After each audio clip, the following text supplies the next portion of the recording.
علیکم ورحمۃ اللہ وبرکاتہ۔ ماہ رمضان ختم ہونے کو ہے۔ ابھی کچھ دن پہلے ہم ماہ رمضان کا چاند دیکھنے کی کوشش میں تھے، رمضان کے استقبال کے جوش میں تھے۔ وہ رمضان آیا اور دیکھتے دیکھتے اب رمضان مکمل بھی ہونے کو جا رہا ہے، اور آج ہم عید کی چاند کی تلاش میں ہیں۔ یہ رمضان ہم سب کے لیے ایک برکت کا، رحمت کا ذریعہ بن کے آیا ہے، ایک مہمان اللہ کی طرف سے بن کے آیا ہے۔ پتہ نہیں اس میں ہم عبادتیں کیسی کی ہوگی، اللہ کو راضی کیا ہوگا یا نہیں کیا ہوگا، ہماری مغفرت ہوئی ہوگی یا نہیں ہوگی، واللہ عالم، اللہ ہی بہتر جانتے ہیں۔ لیکن یہ اللہ کے آئے ہوئے مہمان کا استقبال اگرچہ ہم نہیں کر سکے، لیکن اس کو اچھے سے اچھے انداز میں وداع کریں گے۔ اس انداز میں اس کو وداع کریں گے کہ اللہ ہم سے راضی ہو جائے، اور یہ مہمان اللہ سے جب ملاقات کرے تو ہماری تعریف کرے کہ اللہ تیرے فلاں بندے نے بڑے اچھے انداز میں مجھے وداع کیا ہے، لہذا اس کی مغفرت فرما۔ اسی لیے آج کے اس مختصر سے وقت میں ہم 3 اہم مضامین پر بات کریں گے۔ پہلا مضمون وداع رمضان، کس طرح رمضان کو وداع کرنا چاہیے۔ دوسرا صدقۃ الفطر کے فضائل و احکام۔ تیسرا شوال کے روزوں کی فضیلت۔ تو سب سے پہلے ہم وداع رمضان پر تبصرہ کرتے ہیں۔ دیکھیے، ماہ رمضان تو ختم ہو رہا ہے۔ علماء اکرام نے 6 باتیں ہمیں بتائی ہیں کہ رمضان کو ان 6 باتوں کے مد نظر وداع کرنا چاہیے۔ سب سے پہلی چیز، رمضان کے مکمل ہونے سے پہلے، جب مغرب کا وقت آتا ہے نا، افطار سے پہلے جب آخری افطار ہے، افطار سے پہلے جلدی بیٹھ جائیں، اور بیٹھ کے سب سے پہلا کام جو کرنا ہے، 6 کاموں میں جو سب سے پہلا کام ہے وہ اللہ کا شکر ادا کرنا ہے کہ اے اللہ، تو نے ہمیں رمضان سے مالا مال فرمایا، یعنی رمضان گزارنے کی توفیق دی، رمضان جیسی نعمت ہمیں عطا کی، ہمیں نیکیوں کا موقع دیا، ہمیں بخشش کے بہانے دیے، تیرا شکر ہے۔ تو سب سے پہلی چیز ہم شکر ادا کریں۔ دوسری چیز، اللہ سے ڈریں کہ جو بھی نیکیاں ہم نے کی ہوں اس پر ڈریں کہ شاید کوئی کمی رہ گئی ہوگی، قبول ہوں گے یا نہیں ہوں گے۔ حق تو جیسا عبادت کا تھا، جیسے روزے کا حق تھا، جس طرح تراویح کا حق تھا، شاید ہم نے اس کو ادا نہ کیا ہوگا۔ اس طرح ڈرتے ہوئے اپنے اعمال کو اللہ کے پاس پیش کریں، ٹھیک ہے؟ یعنی جتنے عبادتیں رمضان میں کیے ہیں ان پہ غرور نہ ہو، ان پہ تکبر نہ ہو، بلکہ ان پہ ندامت ہو، ڈر ہو کہ اللہ قبول کر لے گا تو تیرا کرم ہے، اگر قبول نہیں کرے گا تو ہمارے اعمال تو ایسے نہیں ہیں کہ قبول ہو، پھر بھی اپنا کرم کا معاملہ فرما اور ہمارے عبادات کو قبول فرما۔ لہذا اپنی نیکیوں پر ڈرتے ہوئے اللہ کے سامنے پیش کرنا چاہیے۔ تیسرا کام، جو عبادات ہم نے رمضان میں کیے ہوں ان کے لیے دعا کرنا چاہیے کہ اے اللہ، ہماری ان عبادتوں کو قبول فرما اور ان کے بدلے ہماری مغفرت فرما، ٹھیک ہے؟ یعنی کوئی عبادت صرف عبادت کرنے سے قبول نہیں ہو جاتی، اس کو باضابطہ عبادت کرنے کے بعد دعا کرنا پڑتا ہے تاکہ وہ قبول ہو، ٹھیک؟ جو کمی پیشی ہے وہ ختم ہو جائے اور اللہ کے دربار میں پیش ہو جائے، مقبول ہو جائے، اس کے لیے دعا کرنا پڑتا ہے۔ تو تیسرا کام کیا کریں گے؟ سارے رمضان کے عبادات، چاہے وہ تلاوت قرآن ہو، ذکر اللہ ہو، تراویح ہو، روزہ ہو، سحر و افطار ہو، جو بھی ہو، ہر ایک کی قبولیت کے لیے دعا کریں۔ چوتھا کام، اللہ سے مغفرت طلب کرنا۔ رمضان کا مقصد ہے، رمضان آتا ہی ہے بندوں کو معاف کروانے کے لیے، رمضان آتا ہی ہے بندوں کو پاک و صاف کرنے کے لیے، لہذا اللہ سے مغفرت مانگے کہ اے اللہ، جن لوگوں کی مغفرت کرنے کا تو نے ارادہ کر لیا ہے، طے کر لیا ہے کہ ان کی مغفرت کروں گا، ان لوگوں میں ہمارا نام شامل فرما، یہ دعا کریں، ٹھیک ہے؟ 5واں کام،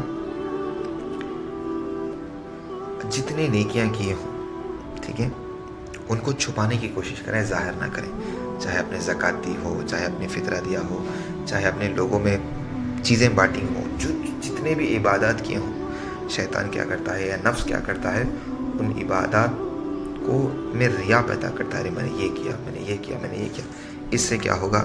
سارا عمل ضائع ہو جائے گا، ٹھیک ہے؟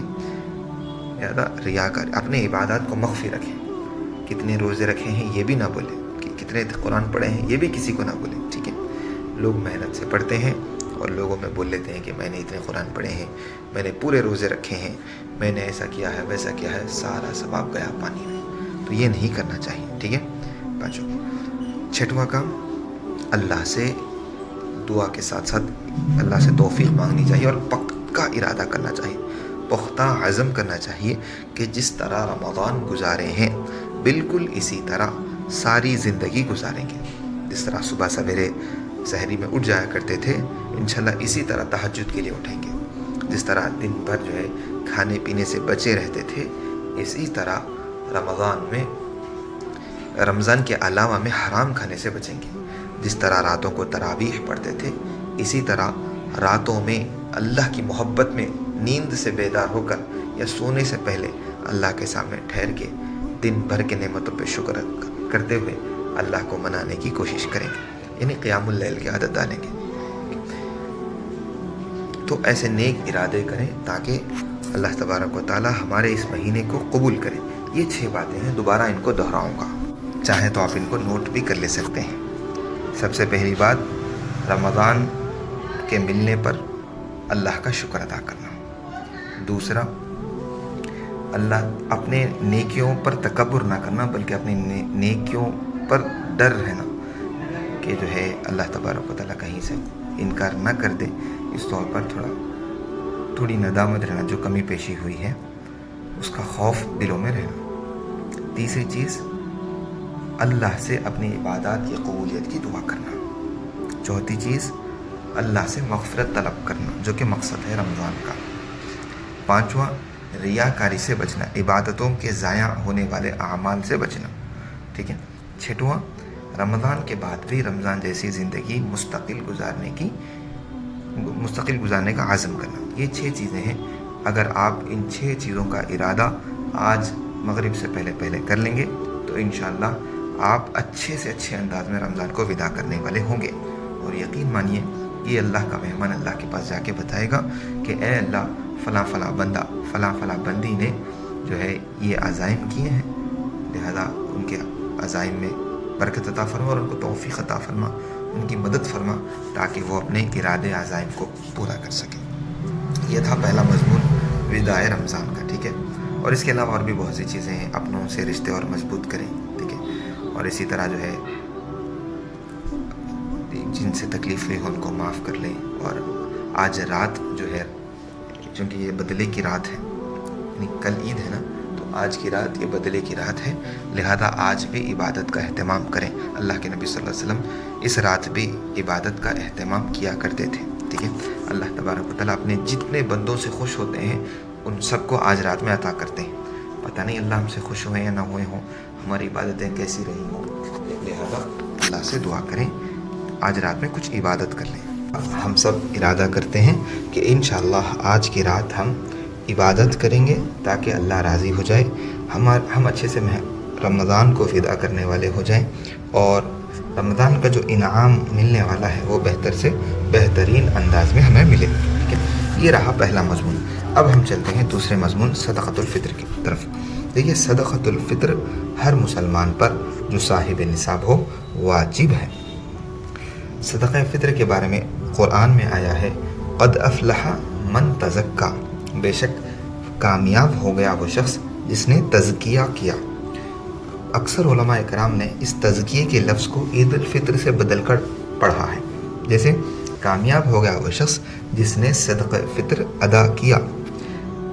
یہ اللہ کے نبی کی اس حدیث سے معلوم ہوتی ہے. نبی کریم صلی اللہ علیہ وسلم نے ارشاد فرمایا کہ صدقہ فطر ہر مسلمان پر واجب ہے جو روزے دار کے لیے لغو اور بے حیائی کی باتوں سے پاکیزگی کا ذریعہ ہے. یعنی صدقہ فطر جو ہے انسان کے روزے میں جو کمی پیشی ہوتی ہے نا، جو نقص ہوتا ہے، انسان روزے میں بھی بعض مرتبہ لغویات میں مصروف ہو کر کوئی گناہ کر دیتا ہے تو روزے میں کمی پیدا ہو جاتی ہے، لیکن جب وہ صدقہ فطر عطا کرتا ہے تو وہ کمی دور ہو جاتی ہے، روزوں میں مقبولیت پیدا ہو جاتی ہے. وہ اللہ کے نبی کی اس حدیث سے معلوم ہوتا ہے. صدقہ فطر روزے دار کے لیے روزے میں بے حیائی کی باتوں اور لغو کاموں سے پاکیزگی کا ذریعہ ہے اور مسکینوں کے لیے کھانے کا انتظام ہے. جو شخص اسے عید سے پہلے ادا کرے گا تو یہ مقبول زکوٰۃ ہوگی.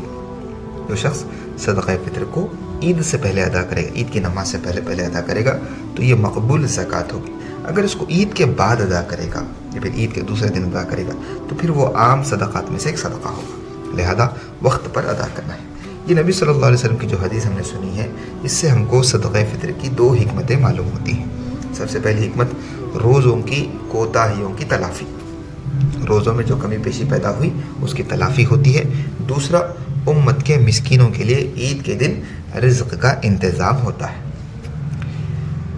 جس سے ان کے گھر میں بھی عید کی برکتیں، عید کی رحمتیں، عید کی خوشیاں داخل ہوتی ہیں۔ لہذا مسلمانوں پر یہ بات لازم ہے کہ وہ صدقہ فطر کو وقت پر ادا کرنے کا اہتمام کریں، تاکہ جو 2 حکمتیں ہیں وہ حکمتیں پوری ہوں۔ حضرت عبداللہ بن عمر رضی اللہ عنہ کے بارے میں آتا ہے کہ وہ صدقہ فطر 2-3 دن پہلے ہی ادا کر دیتے تھے، تاکہ مسکین اس کو جو ہے اپنی سہولت سے خرچ کرے اور عید کو اچھے سے اچھا منائے۔ یہ صدقہ فطر کو 4 چیزوں میں سے کسی ایک چیز کے ذریعے ادا کرنا ہوگا، یعنی انسان کو اپنی وسعت کے حساب سے ان 4 چیزوں میں سے گیہوں، جو، کھجور، کشمش، ان 4 چیزوں میں سے جو اس کے وسعت کے مطابق ہو، 2.25 کلو یا تو وہ اناج دے سکتا ہے، 2.25 کلو گیہوں، 2.25 کلو جو، 2.25 کلو کھجور یا 2.25 کلو کشمش دے سکتا ہے، یا پھر ان کی رقم دے سکتا ہے۔ بعض علماء کرام نے 2.25 کلو بتایا ہے، جو حسب سہولت ہو 2.25 یا 2.25 جو آپ کی سہولت سے ہو، اس کی مقدار کی رقم یا پھر اناج دے سکتے ہیں۔ اور صدقہ فطر ہر اس مسلمان پر واجب ہے جو بالغ ہو، عاقل ہو، صاحب نصاب ہو، ٹھیک ہے۔ اب چھوٹے بچوں کی طرف سے بھی زکوٰۃ دے دینا یہ بہتر ہے، ٹھیک ہے۔ جو بالغ نہیں ہیں، جو بالغ نہیں ابھی بچے ہیں، ان پر بھی اگر ہم صدقہ فطر ان کے نام سے بھی ادا کریں گے تو یہ ان کے جان کی طرف سے یہ زکوٰۃ ہوگا، ٹھیک ہے۔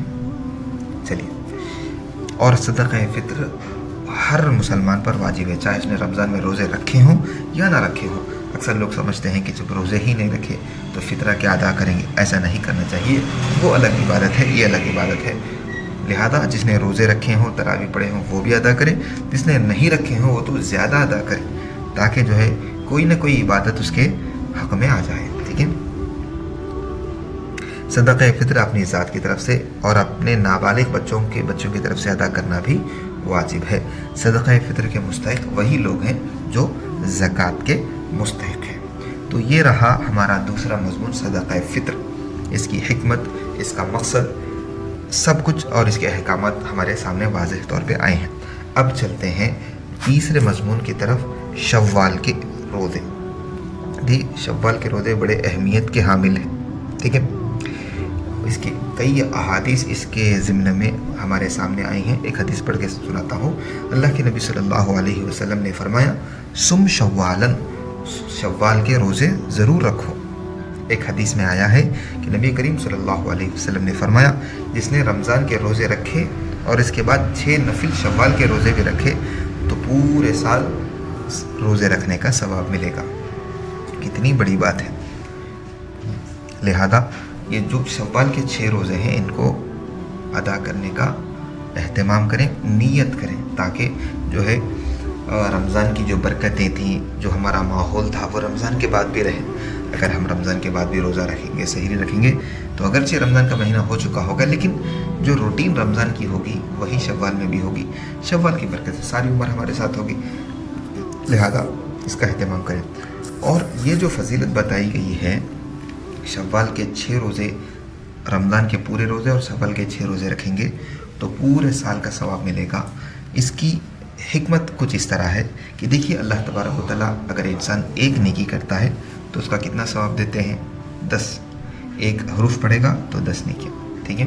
1 روپیہ صدقہ کرے گا تو 10 روپے صدقے کا ثواب۔ تو اسی طرح رمضان میں مکمل 30 روزے ہیں، ٹھیک ہے۔